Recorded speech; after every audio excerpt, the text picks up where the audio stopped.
ভাই এটার দাম কত? 90 টাকা। ও আচ্ছা ঠিক আছে, টাকা দিচ্ছি আমি। এই যে ভাই।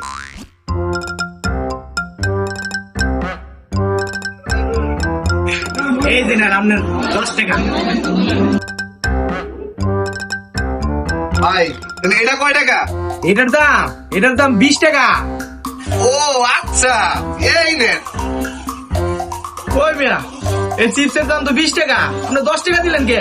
ভাই এই দুটার এক লক্ষের দাম কয় টাকা হয়েছে? 110 টাকা হয়েছিল। তাইলে আমি আপনার টোটাল কয় টাকা দিছি? আপনি তো আমার 110 টাকা দিলেন। তাইলে তো ঠিকই আছে ভাই, টোটাল 110 টাকা দিছি। তাহলে যাই গে ভাই, হ্যাঁ?